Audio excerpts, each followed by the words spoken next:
วัสดีค่ะยินดีต้อนรับเข้าสู่ช่องโปจกสรัม Ya, halo guys, selamat datang kembali di Pojok Seram. Ini lanjutan film Alone Part 2. Ayo kita mulai.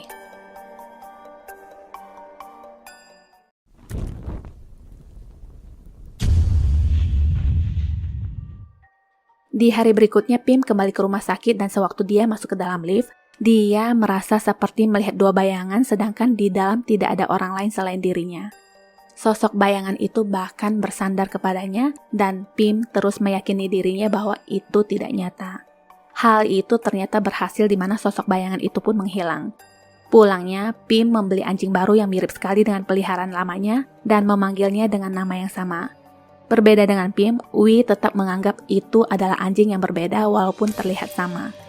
Hari itu, Wi sudah mengatur kepindahan mertuanya ke rumah sakit Korea. Semua sudah beres dan mereka hanya tinggal pulang kembali ke Korea dan tiba-tiba cuaca menjadi tidak bersahabat.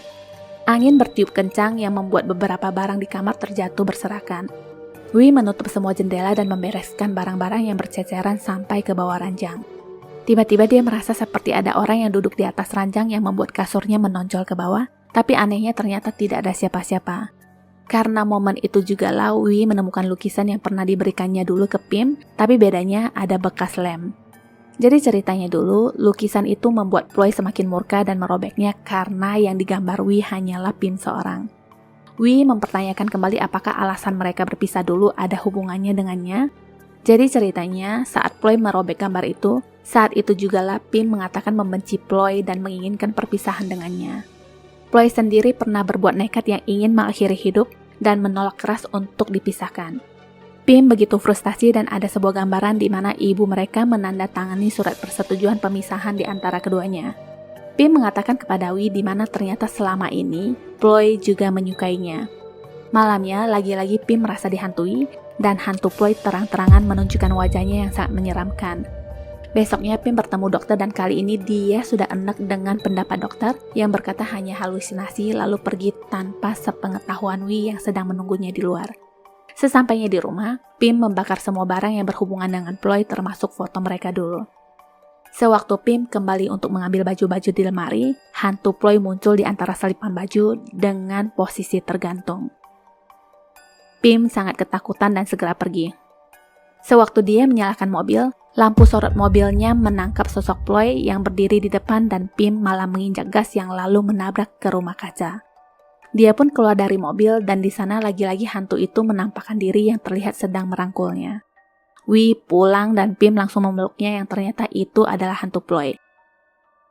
Kaca-kaca di atas terhempas dan pecah mengenai Pim yang membuatnya pingsan. Nah sekarang Wi asli baru pulang dan menemukan Pim yang sudah tergeletak tak sadarkan diri. Wi membawa istrinya masuk dan sesadarnya Pim masih tampak ketakutan, lalu Wi mengajaknya ke rumah sakit. Ada satu momen di saat Pim berdiri, sofa di sampingnya mengembung seakan-akan seperti ada yang barusan duduk di sana. Sesampainya di rumah sakit, Pim langsung ditangani sedangkan Wi mengurus pemindahan mertuanya yang rencananya akan dilakukan malam itu juga. Selagi suster pergi memanggil dokter, mertuanya tiba-tiba bergerak dan menunjuk ke suatu tempat. Entah apa yang ditunjuk tapi Wi sekarang terlihat pergi ke kuburan dan melihat nisan Ploy yang bertuliskan nama Pim. Jadi, yang sebenarnya meninggal itu adalah Pim dan Ploy menjadikan dirinya sendiri sebagai Pim dengan melepas kacamata juga menggores jari telunjuknya karena Pim mempunyai luka bekas sayat di sana. Wi lalu kembali ke rumah dan di sana Ploy sedang menangis karena ibunya telah tiada. Ploy mengaku tidak tahu kenapa ibunya mendadak meninggal, tapi yang sebenarnya terjadi adalah waktu itu dokter berkata ibunya mengalami keajaiban yang sembuh mendadak dan Ploy langsung mencabut selang oksigen yang membuatnya tidak bisa bernafas. Wi berkata syukur ibunya sudah mengatakan yang sebenarnya sebelum dia meninggal dan memanggil istrinya dengan sebutan Ploy. Ploy masih mengelak dan Wi terus menanyakan bagaimana Pim bisa meninggal. Diceritakan sebelumnya, Ploy terus menolak diajak berpisah dan Pim mengatakan Ploy adalah beban hidupnya. Karena Ploy tidak senang mendengar kalimat itu, dia pun tak terkendali dan mencekik Pim sampai tewas.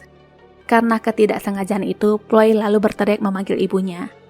Di momen sekarang, Wi pun kesal kepada Ploy dan menarik kembali kalung yang dipakai Ploy yang memang bukan untuknya. Di saat Wi berjalan pergi, kepalanya dihantam dari belakang. Sesadarnya, dia sudah dalam keadaan terikat di kursi. Ploy memakai kembali kacamatanya dan mendekati Wi. Dia mengungkapkan kekecewaannya selama ini, di mana semua orang menyukai Pim dan sejak kematiannya pun, ibunya menolak berkomunikasi dengannya. Ploy mengaku mencintai Wee seperti Pim mencintainya dan satu-satunya cara untuk mereka bersama adalah dengan menjadikan diri sebagai Pim. Semua surat balasan yang didapat oleh Wee juga ditulis oleh Ploy, dan sekarang Ploy kesal kenapa Wee tetap mengatakan yang dia cintai adalah Pim. Seperti biasa, Ploy akan membantu menyuntikkan insulin ke Wee karena dia menderita penyakit diabetes. Tapi kali ini, dia mencampurkan kekesalannya dan menusuk Wee dengan kasar. Wee lalu membenturkan kepalanya ke Ploy yang membuat dia semakin marah. Ploy berjalan keluar lalu kembali dan melemparkan kepala anjing peliharanya ke Wee sambil bertanya kenapa anjing mereka tidak bisa menggantikan yang lama. Bukankah mereka terlihat sama? Sama seperti kondisinya sekarang, bukankah dia dan Pim terlihat sama? Tak lama setelah itu, bel pintu berbunyi dan dari jendela Ploy melihat Noi yang sudah masuk ke dalam. Ploy segera berjalan keluar dan Noi berkata dia kembali hanya ingin mengambil ponselnya yang tertinggal. Sementara itu, Wee berusaha melepaskan ikatan tangannya dan berhasil. Sekembalinya Ploy di kamar, dia sudah tidak menemukan Wee yang ternyata bersembunyi di samping ranjang. Ploy berjalan keluar untuk mencarinya dan di lantai rumah sudah dipenuhi bensin. Ploy pun menyuruh Wee untuk keluar jika tidak, dia mengancam akan membakar rumah.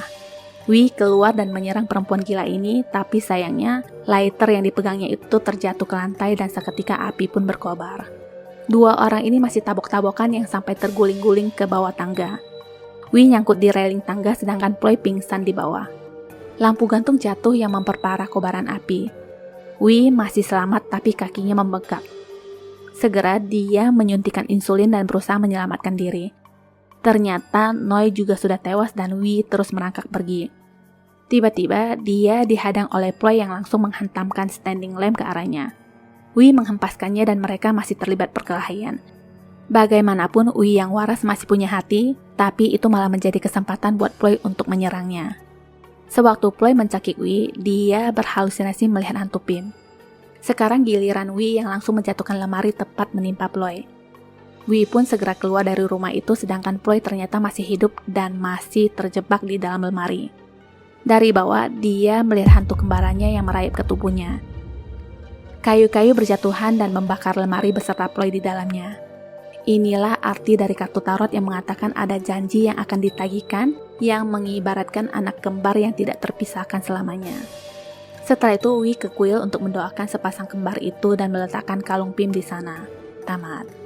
Ada dua tipe rasa sakit, satu yang menyakitimu dan satunya lagi yang merubahmu. Monster itu selalu terlahir dari rasa cemburu dan iri hati.